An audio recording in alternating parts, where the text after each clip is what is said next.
भगवान शिव का कोई माता पिता नहीं है, उन्हें अनादि माना गया है, मतलब जो हमेशा से था, जिसके जन्म की कोई तिथि नहीं है। कथक भरतनाट्यम करते वक्त भगवान शिव की जो मूर्ति रखी जाती है उसे नटराज कहते हैं। किसी भी देवी देवता की टूटी हुई मूर्ति की पूजा नहीं होती, लेकिन शिवलिंग चाहे कितना भी टूट जाए फिर भी पूजा जाता है। हम शिवरात्रि इसलिए मनाते हैं क्योंकि इस दिन शंकर पार्वती का विवाह हुआ था।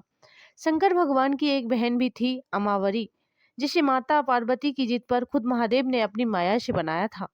भगवान शिव और माता पार्वती का एक ही पुत्र था जिसका नाम था कार्तिकेय। गणेश भगवान को मां पार्वती ने अपने उपटन शरीर पर लगे लेप से बनाया था। भगवान शिव ने गणेश जी का सर इसलिए काटा था क्योंकि गणेश जी ने शिव को मां पार्वती से मिलने नहीं दिया था। उनकी मां पार्वती ने ऐसा करने के लिए बोला था। मां पार्वती ने गणेश जी को आज्ञा दी थी कि अंदर कोई भी ना आए। भोले बाबा ने तांडव करने के बाद सनकादि के लिए 14 बार डमरू बजाया था, जिससे माहेश्वर सूत्र यानी संस्कृत व्याकरण का आधार प्रकट हुआ था। शंकर भगवान पर कभी भी केतकी का फूल नहीं चढ़ाया जाता क्योंकि यह ब्रह्मा की झूठ का गवाह बना था।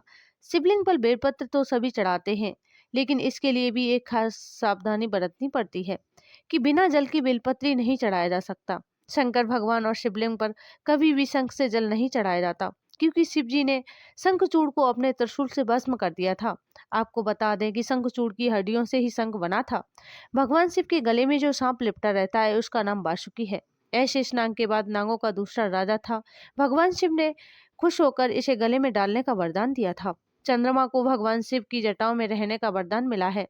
जिस बाघ की खाल को भगवान शिव पहनते हैं उस बाघ को उन्होंने खुद अपने हाथों से मारा था।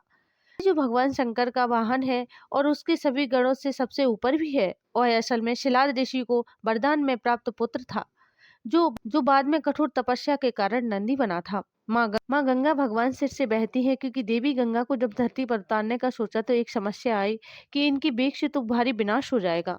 तब भगवान शंकर को मनाया गया कि पहले माँ गंगा को अपनी जटाओं में धारण करें, फिर अलग अलग दिशाओं से उन्हें धीरे धीरे धरती पर उतारें। तब भगवान शिव ने माँ गंगा को अपनी जटाओं में धारण किया। ये थी भगवान शिव से जुड़ी कुछ बातें। पसंद आई हो तो प्लीज लाइक कमेंट शेयर करें और सब्सक्राइब करना ना भूलें।